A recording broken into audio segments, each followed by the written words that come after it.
या शाळेचे मुख्याध्यापक आदरणीय जमादार सर, त्याचबरोबर मंचावर विराजमान असलेले आमचे मित्र प्राध्यापक एम.व्ही. स्वामी सर, तसेच मंचावर विराजमान असलेले आपले शालेय व्यवस्थापन समिती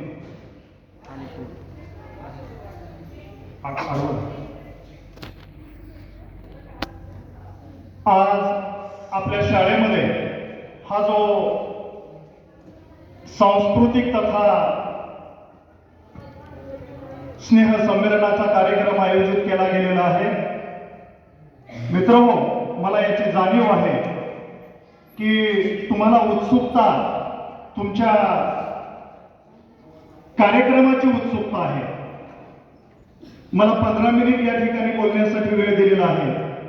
मी पालकांसाठी 5 मिनिट वेळ देणार आहे। आज आपल्या शाळेमध्ये पालकांची सभा आयोजित केली गेलेली होती आणि त्या पालक सभेसाठी जे पालक उपस्थित आहेत त्या आपल्या पालकांसाठी सर्व विद्यार्थ्यांनी एकदा जोरदार टाळ्या वाजवून स्वागत करायचं।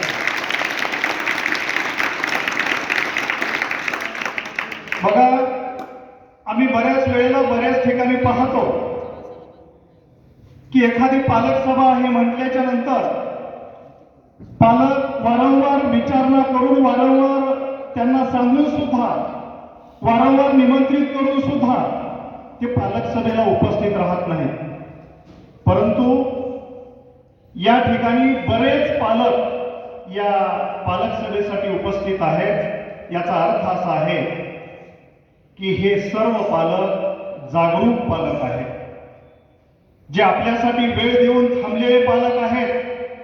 त्या पालकांना आपल्या पाल्याविषयी, आपल्या लेकराविषयी कुठंतरी त्यांच्या मनामध्ये एक प्रकारची जिद्द आहे की आपलं लेकरू घडलं पाहिजे, आपलं लेकरू मोठं झालं पाहिजे, आपलं लेकरू भविष्यामध्ये चांगलं बनलं पाहिजे।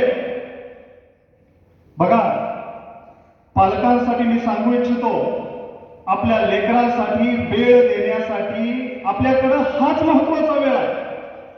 जर आपण या पिरियडमध्ये आपल्या लेकरांकडं दुर्लक्ष केलो तर पुन्हा उपयोग नाही, पश्चाताप करण्याशिवाय आपल्याकडं काहीही शिल्लक राहत नाही।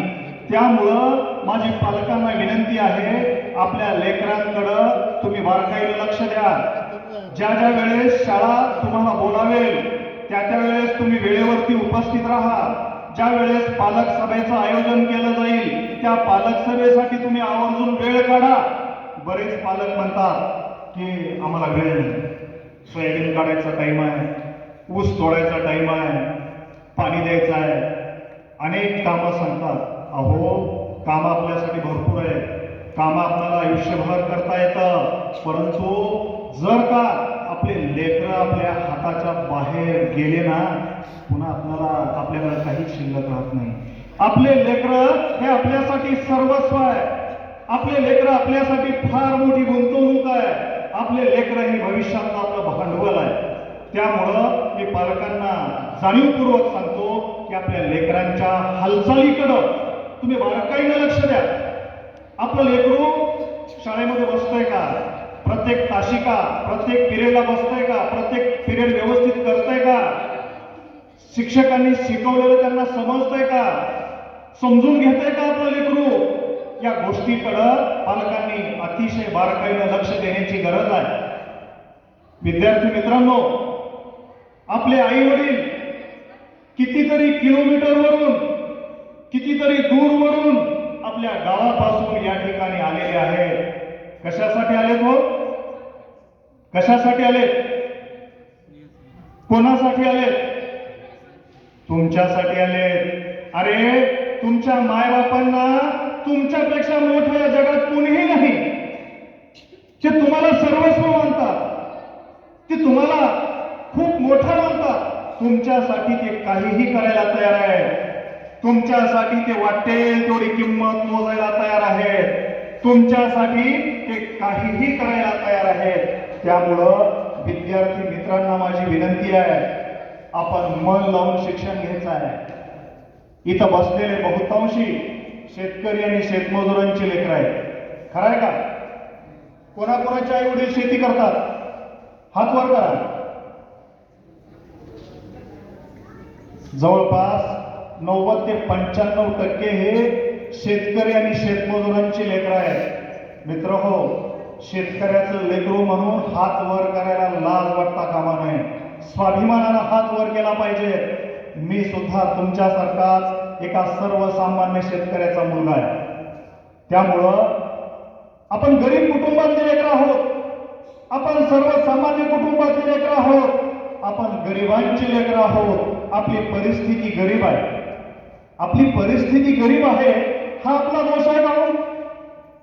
हा आपला दोष आहे का? आपली परिस्थिती गरीब आहे हा आपला दोष नाही, परंतु आपण आयुष्यभर गरिबीमध्येच राहणं, गरिबीमध्येच वाढणं, गरिबीमध्येच जगणं आणि गरिबीमध्येच मरणं हा मात्र आपला दोष असू शकतो। त्यामुळं विद्यार्थी मित्रांनो, आपली ही जी गरिबी आहे, ही गरीब परिस्थिती बदलविण्याची सामर्थ्य हे केवळ तुमच्यात आणि तुमच्यात आहे। तर ही परिस्थिती बदलविण्यासाठी आपल्याला प्रयत्न करायचे आहे। आपले आई वडील गरिबीमध्ये जीवन जगत आहेत, आपले आई वडील रात्रंदिवस जनावरांसारखं काबाड कष्ट करत आहेत, ते मेहनत करत आहेत। अरे त्यांचं म्हणणं एवढंच आहे की माझं लेकरू घडलं पाहिजे, माझं लेकरू मोठं झालं पाहिजे, भविष्यात माझं लेकरू डॉक्टर बनलं पाहिजे, भविष्यात माझं लेकरू इंजिनियर बनलं पाहिजे, नव्हे तर एक चांगला माणूस घडला पाहिजे।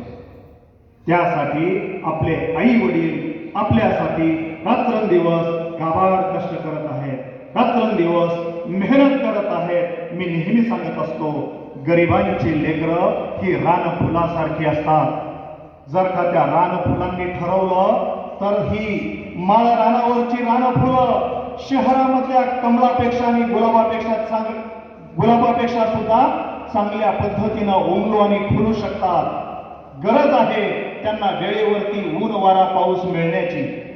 मित्र हो, तुम्ही जर मेहनत केला, तुम्ही जर चांगल्या पद्धतीनं कष्ट केला, तुम्ही जर मन लावून अभ्यास केला, आपल्या आई वडिलांच्या कष्टाची जाणीव ठेवून जर मेहनत केला, तर भविष्यात इथला प्रत्येक विद्यार्थी आपल्या आई वडिलांचं स्वप्न साकार केल्याशिवाय राहणार नाही।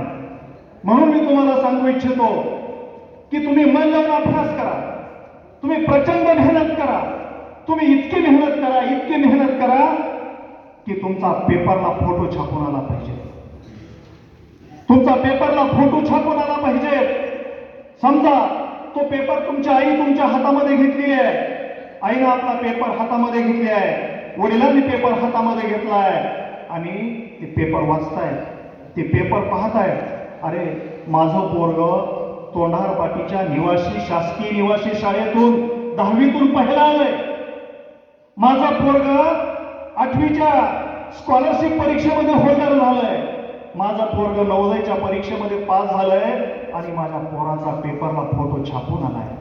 अरे ती बातमी पाहत असताना आपल्या आईला, आपल्या वडिलांना किती प्रचंड आनंद होईल, इतका प्रचंड आनंद होईल, इतका आनंद होईल की त्यांच्या डोळ्यातून आनंद अश्रू खाली ओघळायला लागतील आणि त्या आनंद अश्रूंनी तो पेपर कधी ओला चिंब झालाय ते तुम्हालाही कळणार नाही आणि त्यांनाही कळणार नाही। तर हा आनंद मिळवून द्यायचं काम आपणाला करायचं। मित्रांनो, बोर व्हायला का?